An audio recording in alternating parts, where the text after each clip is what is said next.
ਜਿਹੜਾ ਇਸ ਵੇਲੇ ਬਹੁਤ ਵੱਡਾ ਫਰਾਡ ਚੱਲ ਰਿਹਾ ਹੈਗਾ। ਬੜੇ ਜਿਹੜੇ ਟਰੱਕਿੰਗ ਦੇ ਇੰਡਸਟਰੀ ਦੇ ਵਿੱਚ ਵੀ ਮੈਨੂੰ ਇਹ ਜਿਹੜਾ ਪਤਾ ਲੱਗਾ ਹੈਗਾ ਕਿ ਆਪਣੇ ਜੀ ਇੰਡੀਆ ਤੋਂ ਜਿਹੜੇ ਆ ਇੰਡੀਆ ਉਹਨਾਂ ਦੇ ਬੰਦੇ ਬੈਠੇ ਆ, ਜਿੱਦਾਂ ਇੱਥੇ ਫੈਮਲੀਜ਼ ਹੈਗੀਆਂ, ਉਹਨਾਂ ਦੇ ਟਰੱਕਾਂ ਵਾਲਿਆਂ ਦੇ ਜਿਹੜੇ ਇੰਡੀਆ ਕਾਲਸ ਵਗੈਰਾ ਜਾ ਰਹੀਆਂ ਹੈਗੀਆਂ ਕਿ ਤੁਹਾਡੇ ਟਰੱਕ ਆ ਇੱਦਾਂ, ਤੁਹਾਡੇ ਫਲਾਨਾ ਮੁੰਡੇ ਦਾ ਨਾਮ ਆ, ਤੁਹਾਡਾ ਇੱਦਾਂ ਆ ਤੇ ਉਹਦਾ ਐਕਸੀਡੈਂਟ ਹੋ ਗਿਆ ਉੱਥੋਂ, ਤੇ ਉਹਦੀ ਉੱਥੋਂ ਟਰੱਕ ਕਢਾਉਣਾ ਹੈ, ਇਹ ਕਰਨਾ ਉਹ ਕਰਨਾ। ਸੋ ਇਹ ਜਿਹੜੀਆਂ ਕਾਲਸ ਹੈਗੀਆਂ ਜਾਂ ਤੁਹਾਡਾ ਮੁੰਡੇ ਦਾ ਐਕਸੀਡੈਂਟ ਹੋ ਗਿਆ, ਉਹਨੂੰ ਅਰੈਸਟ ਕਰ ਲਿਆ, ਉਹਦੀ ਬੇਲ ਕਰਾਉਣੀ ਆ, ਇਹ ਕਰਨਾ। ਸੋ ਇੱਦਾਂ ਦੀਆਂ ਕਾਲਾਂ ਜਿਹੜੀਆਂ ਜਾ ਰਹੀਆਂ ਹੈਗੀਆਂ ਇੰਡੀਆ, ਔਰ ਲੋਕਾਂ ਨੂੰ ਕਿਹਾ ਜਾ ਰਿਹਾ ਹੈਗਾ ਕਿ ਪੈਸੇ ਭੇਜੋ, ਅਸੀਂ ਉਹਨਾਂ ਦੀ ਜ਼ਮਾਨਤ ਕਰਾਉਣੀ ਆ ਜਾਂ ਉਹਨਾਂ ਦਾ ਟਰੱਕ ਕਢਾਉਣਾ, ਇਹ ਆ ਉਹ ਆ। ਸੋ ਇਹ ਇੱਕ ਫਰਾਡ ਇਸ ਵੇਲੇ ਕਾਫੀ ਜਿਹੜਾ ਚੱਲ ਰਿਹਾ ਹੈਗਾ। ਤੇ ਇਹਦੇ ਵਿੱਚ ਵੀ ਧਿਆਨ ਰੱਖੋ, ਜੇ ਤੁਹਾਨੂੰ ਕੋਈ ਇੱਦਾਂ ਦੀ ਗੱਲ ਤੁਹਾਨੂੰ ਆਪਣੇ ਇੰਡੀਆ ਦੇ ਵਿੱਚ ਆਪਣੇ ਜਿਹੜੇ ਰਿਲੇਟਿਵ ਹੈਗੇ ਆ ਉਹਨਾਂ ਨੂੰ ਕਹਿ ਕੇ ਰੱਖੋ ਕਿ ਜੇ ਤੁਹਾਨੂੰ ਇੱਦਾਂ ਦੀ ਕੋਈ ਕਾਲ ਆਉਂਦੀ ਆ, ਜਿਹੜੇ ਦੂਜੇ ਤੁਹਾਡੇ ਆਲਟਰਨੇਟ ਕੰਟੈਕਟਸ ਹੈਗੇ ਆ ਉਹ ਦਿਓ ਉਹਨਾਂ ਨੂੰ ਵੀ ਫਲਾਣੇ ਬੰਦੇ ਨੂੰ ਕਾਲ ਕਰਕੇ ਜ਼ਰੂਰ ਪੁੱਛ ਦਿਓ ਪਹਿਲਾਂ ਵੀ ਜੇ ਕੋਈ ਗੱਲ ਹੋਈ ਆ। ਸੋ ਪਲੀਜ਼ ਇਹ ਚੀਜ਼ ਜਿਹੜੀ ਆ ਮੈਨੂੰ ਕੱਲ੍ਹ ਤੇ ਪਰਸੋਂ ਦੇ ਵਿੱਚ ਇਹਦੇ ਉੱਤੇ ਕਾਫੀ ਮੈਸੇਜ ਆਏ ਹੈਗੇ ਆ ਕਿ ਇੱਦਾਂ ਦਾ ਕੰਮ ਚੱਲ ਰਿਹਾ ਹੈਗਾ। ਸੋ ਜੇ ਇੱਦਾਂ ਦਾ ਤੁਹਾਡੇ ਨਾਲ ਕੋਈ ਹੈਗਾ ਤੇ ਜ਼ਰੂਰ ਦੱਸਿਓ, ਪਰ ਜੇ ਨਹੀਂ ਹੈਗਾ ਤੇ ਪਲੀਜ਼ ਆਪਣੇ ਇੰਡੀਆ ਦੇ ਵਿੱਚ ਰੈਜ਼ੀਡੈਂਟਸ ਨੂੰ ਜ਼ਰੂਰ ਦੱਸ ਦਿਓ ਕਿ ਕੱਲ੍ਹ ਨੂੰ ਤੁਹਾਨੂੰ ਕੋਈ ਇੱਦਾਂ ਕਾਲ ਕਰਕੇ ਪੈਸੇ ਮੰਗਦਾ ਤੇ ਜ਼ਰੂਰ ਜਿਹੜੇ ਆਲਟਰਨੇਟ ਨੰਬਰ ਉਹਨਾਂ ਤੇ ਕਾਲ ਕਰਕੇ ਕੋਈ ਮੇਕ ਸ਼ੋਰ ਕਰ ਲਓ ਜੀ। ਆਪਣੇ ਅਗਲੇ ਕਾਲਰ ਨੇ ਜਿਮੀ, ਸਤਿ ਸ਼੍ਰੀ ਅਕਾਲ। ਹਾਂਜੀ ਸਤਿ ਸ਼੍ਰੀ ਅਕਾਲ ਭਾਜੀ, ਮੇਰੇ 2-3 ਸੀਗੇ, ਕਾਲ ਨਾ ਕੱਟਿਓ।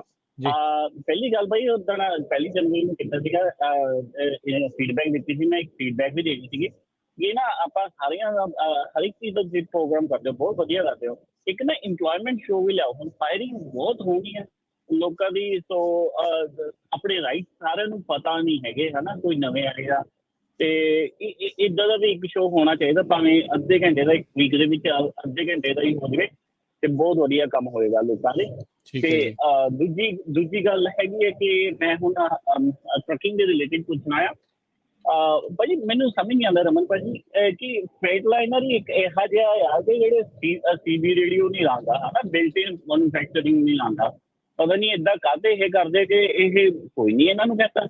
ਦੂਜੀ ਗੱਲ ਮੈਂ ਇਹਦੇ ਰਿਲੇਟਿਡ ਇਹ ਪੁੱਛਣੀ ਆ, ਜਿਹੜੇ VHF ਐਂਟੀਨਾ ਹੁੰਦੇ ਆ, VHF ਰੇਡੀਓ ਹੁੰਦੇ ਆ ਜੀ, ਉਹ ਇੱਥੇ US ਦੇ ਵਿੱਚ ਹੈ ਨਹੀਂ, ਕੈਨੇਡਾ ਦੇ ਵਿੱਚ ਚੱਲਦੇ, ਉਹ 40 ਕਿਲੋਮੀਟਰ ਜਾਂ ਦੀ ਰੇਂਜ ਦਿੰਦੇ ਆ, ਤੇ ਇੱਥੇ US ਦੀ ਗਵਰਨਮੈਂਟ ਇਹ ਕਾਹਤੇ ਨਹੀਂ ਅਲਾਉ ਕਰਦੀ ਕਿ ਹਾਂ ਸਾਡੇ ਹੁਣ ਜਦੋਂ ਇੱਕਦਮ ਟ੍ਰੈਫਿਕ ਸਟਾਲ ਹੋ ਗਿਆ, ਉਹ ਸੇਫਟੀ ਦਾ ਇਸ਼ੂ ਆ, ਜਿਹੜੇ ਆਹ TV ਐਂਟੀਨਾ ਇਹ ਸਿਰਫ 1 ਕਿਲੋਮੀਟਰ 1 ਮਾਈਲ ਦੀ ਵੀ ਰੇਂਜ ਨਹੀਂ ਦਿੰਦੇ, ਤੇ ਉਹ ਕਿਉਂ ਚੀਜ਼ ਨਹੀਂ ਅਲਾਉਡ ਕਰ ਰਹੇ ਹੈਗੇ ਯੂਐਸ ਗਵਰਨਮੈਂਟ ਵਾਲੇ? ਬਸ ਇਹੀ ਕੁਐਸਚਨ ਹੈ ਜੀ। ਥੈਂਕ ਯੂ ਜੀ।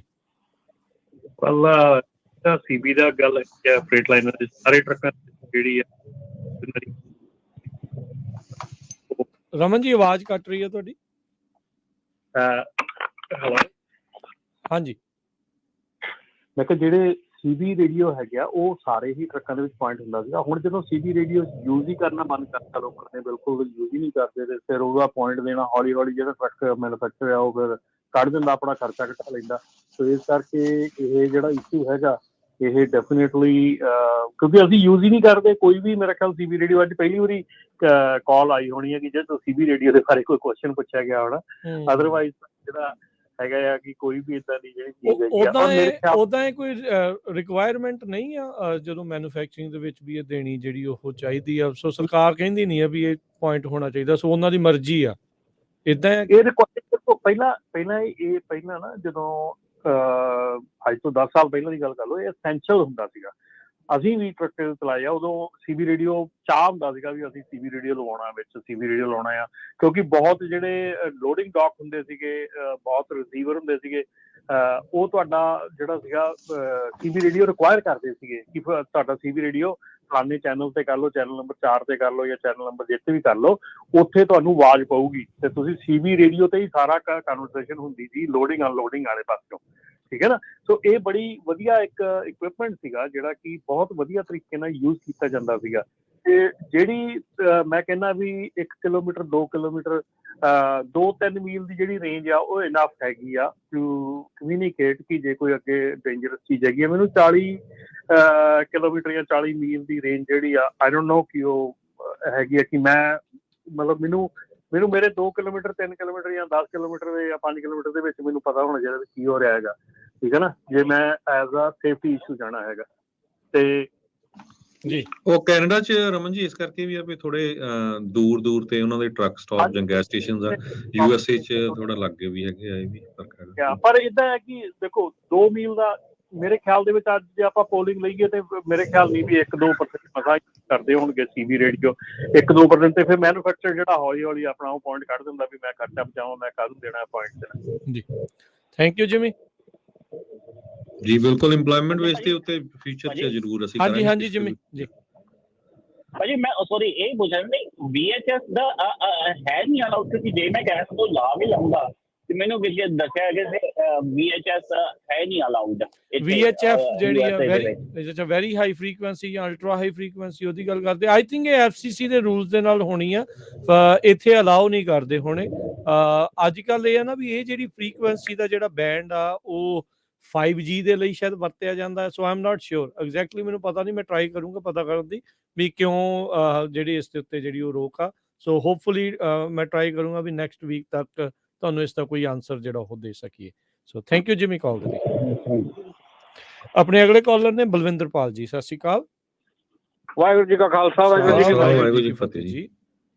ਭਾਈ ਮੈਂ ਤਾਂ ਇੰਨਾ ਹੀ ਕਹਿਣਾ ਵੀ ਤੁਹਾਡਾ ਪ੍ਰੋਗਰਾਮ ਬਹੁਤ ਵਧੀਆ, ਬਹੁਤ ਦਿਲਚਸਪ ਹੈ, ਕਾਫੀ ਸਾਰੀਆਂ ਸੂਚਨਾਵਾਂ ਮਿਲਦੀਆਂ, ਪਰ ਕੁਛ ਦਿਨ ਐਸੇ ਹੁੰਦੇ ਆ ਕਿ ਗੁਰਪੁਰਬ ਦੀਆਂ ਵਧਾਈਆਂ ਵੀ ਦਿਓ। ਅੱਜ 10ਮ ਪਾਤਸ਼ਾਹ ਦਾ ਪ੍ਰਕਾਸ਼ ਉਤਸਵ ਹੈ, ਸੋ ਸਾਰੇ ਕਾਮਿਆਂ ਨੂੰ, ਸਾਰੇ ਡਰਾਈਵਰਾਂ ਨੂੰ, ਸਾਰੇ ਮਾਲਕਾਂ ਨੂੰ, ਸਾਰੇ ਓਨਰ ਆਪਰੇਟਰਾਂ ਨੂੰ ਤੇ ਸੂਚਨਾ ਦੇਣ ਵਾਲਿਆਂ ਨੂੰ ਵੀ ਗੁਰਪੁਰਬ ਦੀਆਂ ਲੱਖ ਲੱਖ ਵਧਾਈਆਂ ਜੀ। ਤੁਹਾਨੂੰ ਵੀ ਧੰਨਵਾਦ ਜੀ। ਸੋ ਬਿਲਕੁਲ ਆਪਾਂ Facebook YouTube ਤੇ ਪਾਇਆ ਸੀ, ਇਹ ਭੁੱਲ ਗਏ ਸ਼ੁਰੂ ਕਰਨ ਵੇਲੇ।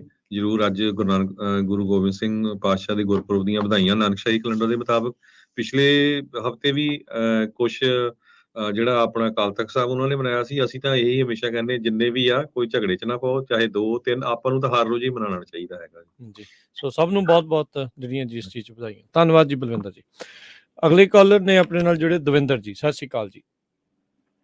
ਹੈਲੋ, ਹਾਂਜੀ ਭਾਜੀ ਸਤਿ ਸ਼੍ਰੀ ਅਕਾਲ। ਸਤਿ ਸ਼੍ਰੀ ਅਕਾਲ। ਸਤਿ ਸ਼੍ਰੀ ਅਕਾਲ।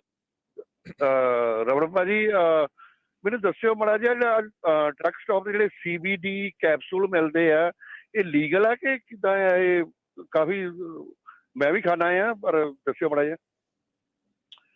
ਦੇਖੋ ਜੀ, ਸਰਟਨ ਚੀਜ਼ਾਂ ਹੈਗੀਆਂ ਜਿਹੜੀਆਂ ਤੁਸੀਂ ਲੈਣੇ ਹੈਗੇ ਆ। ਜੇ ਤੁਹਾਡਾ ਰੈਂਡਮ ਡਰੱਗ ਟੈਸਟ ਆਉਣਾ ਹੈਗਾ ਤੇ ਉਹਦੇ ਵਿੱਚ ਦੇਖਣਾ ਪਊਗਾ ਕਿ ਕੀ ਉਹਦੇ ਵਿੱਚ ਮਟੀਰੀਅਲ ਹੈਗਾ, ਕੀ ਤੁਸੀਂ ਖਾਣੇ ਹੈਗੇ ਆ, ਤੇ ਉਹ ਰੈਂਡਮ ਦੇ ਵਿੱਚ ਜਾਂ ਡਰੱਗ ਟੈਸਟ ਦੇ ਵਿੱਚ ਉਹ ਆ ਸਕਦਾ ਆ।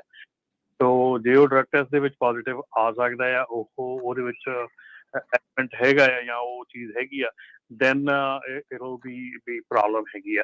ਪਰ ਮੈਨੂੰ ਇਹ ਨਹੀਂ ਪਤਾ ਹੈਗਾ ਕਿ ਉਹਦੇ ਵਿੱਚ ਉਹ ਜਿਹੜਾ ਪ੍ਰੋਡਕਟ ਹੈਗਾ ਉਹ ਕਿਸ ਤਰ੍ਹਾਂ ਦਾ ਹੈਗਾ। ਉਹ ਏਦਾਂ ਜੇ ਉਹ ਵਿਕ ਰਹੇ ਆ ਤਾਂ ਫਿਰ ਲੀਗਲ ਹੀ ਹੋਣਗੇ। ਟਰੱਕ ਸਟਾਪ ਤੇ ਆਮ ਮਿਲ ਰਹੇ ਆ ਉਹ।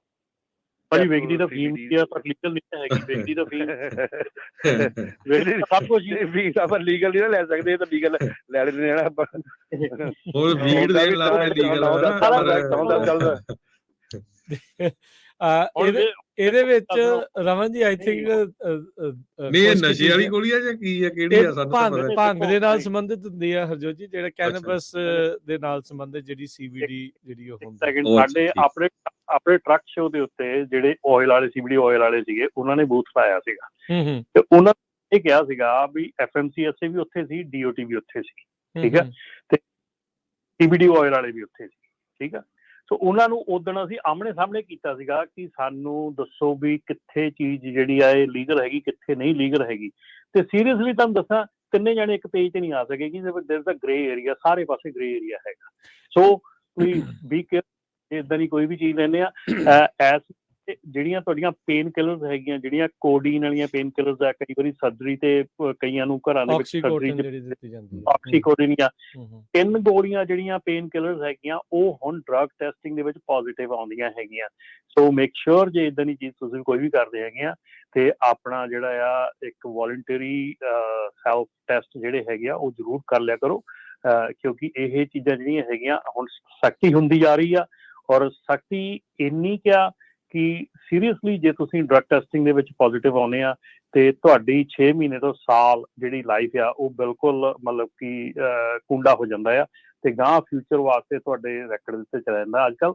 ਕਿਉਂਕਿ ਹੁਣ ਜਿਹੜਾ drug and alcohol clearing house ਹੈਗਾ, ਉਹਦੇ ਵਿੱਚ ਇੱਕ ਮਾਈਨਰ ਗਲਤੀ ਵੀ ਜਿਹੜੀ ਆ ਤੁਹਾਨੂੰ ਸਾਲ ਭਰ ਦੇ ਲਈ ਬਿਲਕੁਲ ਖੱਜਲ ਖੁਆਰ ਕਰ ਸਕਦੀ ਆ ਔਰ ਤੁਹਾਡਾ ਜਿਹੜਾ ਕੈਰੀਅਰ ਆ ਉਹ ਬਿਲਕੁਲ ਡਾਊਨ ਕਰ ਸਕਦੀ ਆ। ਸੋ ਇਸ ਕਰਕੇ ਪਲੀਜ਼ ਇਹਨੂੰ ਆਪਣੇ ਡਾਕਟਰ ਨੂੰ ਪੁੱਛੋ ਇਹਦੇ ਵਿੱਚ ਕੀ ਹੈਗਾ, ਉਹ ਪੋਜ਼ਿਟਿਵ ਆ ਸਕਦਾ ਨਹੀਂ ਆ ਸਕਦਾ, ਕੀ ਮਟੀਰੀਅਲ ਹੈਗਾ, ਦੈਨ ਤੁਸੀਂ ਜਿਹੜਾ ਆ ਉਹ ਤੇ ਤੁਸੀਂ ਲੈ ਸਕਦੇ ਆ ਨਹੀਂ ਲੈ ਸਕਦੇ। ਸੋ ਇਸ ਕਰਕੇ ਕਿ ਭਾਜੀ ਦੇ ਕਹਿਣ ਦੀ ਗੱਲ ਹੈ ਕਿ ਵਿਕਦੀ ਆ, ਵਿਕਦੇ ਹੁਣ ਆਪਣੇ ਘਰਾਂ ਦੇ ਵਿੱਚ ਗੋਲੀਆਂ ਆਮ ਪਈਆਂ ਆ ਸਾਰੇ, ਜਿੱਥੇ ਸਰਜਰੀ ਦੀਆਂ ਗੋਲੀਆਂ ਮਿਲਦੀਆਂ ਇਹ ਪੇਨ ਕਿਲਰ ਮਿਲਦੇ ਆ। ਸੋ ਇਸ ਕਰਕੇ ਆਪਾਂ ਇਹ ਨਹੀਂ ਕਹਿ ਸਕਦੇ ਵੀ ਇਹ ਮਿਲਦੀ ਆ ਤੇ ਇਲੀਗਲ ਆ। ਇਹਦੇ ਵਿੱਚ ਥੋੜਾ ਜਿਹਾ ਮੈਂ ਕਲੀਅਰ ਕਰਦਾ ਜਾਵਾਂ, ਜਿਹੜਾ ਰੀਸੈਂਟ 2018 ਦਾ ਫਾਰਮ ਬਿੱਲ ਆਇਆ ਸੀ ਉਹਦੇ ਵਿੱਚ CBD ਨੂੰ ਉਹਨਾਂ ਨੇ ਲੀਗਲ ਕੀਤਾ। ਦੋ ਤਰੀਕੇ ਦੀ ਚੀਜ਼ ਹੁੰਦੀ ਆ, ਇੱਕ THC ਹੁੰਦੀ, ਇੱਕ CBD ਆ। ਜਿਹੜੀ THC ਆ ਉਹ ਜੇ ਗੋਲੀ ਦੇ ਵਿੱਚ THC ਆ ਯਾਨੀ ਕਿ marijuana ਤੋਂ ਆਈ ਆ ਉਹ ਇਲੀਗਲ ਆ। ਜੇ ਇਹ ਕੈਨਬਸ ਹੈਂਪ ਤੋਂ ਜਿਹੜੀ ਪਲਾਂਟ ਤੋਂ ਆਈ ਆ CBD ਆ ਕੁਛ ਮਾਤਰਾ ਤੱਕ, ਤਾਂ ਉਸ ਨੂੰ ਜਿਹੜਾ ਆ ਉਹ ਅਲਾਉ ਜਿਹੜਾ ਉਹ ਕੀਤਾ ਜਾਂਦਾ। ਪਰ ਦੇਰ ਸਟਿਲ ਅ ਕੈਚ, ਇਹਦੇ ਵਿੱਚ ਕਈ ਥਾਵਾਂ ਤੇ ਅਲਾਉਡ ਆ, ਕਈ ਥਾਵਾਂ ਤੇ ਨਹੀਂ ਆ। ਸੋ ਉਹ ਵੇਖਣਾ ਹੈ ਤੁਸੀਂ, ਜੇ CBD ਦੀ ਗੋਲੀ ਕੋਈ ਲੈ ਰਿਹਾ ਆ ਵੀ ਉਹ ਹੈਂਪ ਤੋਂ ਆ ਰਹੀ ਆ ਕਿ marijuana ਤੋਂ ਆ ਰਹੀ ਆ। ਜੇ marijuana ਤੋਂ ਆ ਤੇ ਉਹ ਇਲੀਗਲ ਆ, ਜੇ ਉਹ ਹੈਂਪ ਤੋਂ ਆ ਤੇ 0.3% ਤੋਂ ਘੱਟ ਆ ਉਹਦੇ ਵਿੱਚ, ਫਿਰ ਤੁਸੀਂ ਜਿਹੜਾ ਉਹਦਾ ਸੇਵਨ ਜਿਹੜਾ ਉਹ ਕਰ ਸਕਦੇ ਆ। ਪਰ ਇਹ ਵੀ ਰਾਜਨਾਮੀ ਸਿੰਘ ਜੀ ਦੇਖੋ ਵੀ ਤੁਸੀਂ ਕੋਈ ਜਿਹੜਾ ਕੋਈ ਦਰਦ ਆ ਜਾਂ ਕੁਝ ਇਸ ਕਰਕੇ ਲੈ ਰਹੇ ਜਾਂ ਸ਼ੌਂਕ ਲਈ ਲੈ ਰਹੇ ਆ? ਨਹੀਂ, ਬਹੁਤ ਸਾਰੇ ਥਾਵਾਂ 'ਚ ਉੱਦਾਂ ਜਿਹੜਾ ਹਰਜੋਤ ਸਿੰਘ ਜੀ CBD ਦਵਾਈਆਂ ਦੇ ਵਿੱਚ ਉਹਦੇ ਤੌਰ ਦੇ ਉੱਤੇ ਅਲਟਰਨੇਟ ਮੈਡੀਸਨ ਦੇ ਉੱਤੇ ਬੜਾ ਇਹਦਾ ਇੱਕ ਵੱਖਰਾ ਇੱਕ ਕਹਿ ਸਕਦੇ ਹਾਂ ਵੀ ਇਹਦਾ ਆਪਣਾ ਐਟਮੋਸਫੇਅਰ, ਆਪਣੀ ਮਾਰਕੀਟ ਜਿਹੜੀ ਇਸ ਟਾਈਮ ਬਣੀ ਪਈ ਹੈ। ਥੈਂਕ ਯੂ ਕਾਲ ਦੇ ਲਈ, ਮਿਹਰਬਾਨੀ। ਆਪਣੇ ਅਗਲੇ ਕਾਲਰ ਨੇ ਜੁੜੇ ਹੋਏ ਅਭੀ ਜੀ, ਸਤਿ ਸ਼੍ਰੀ ਅਕਾਲ।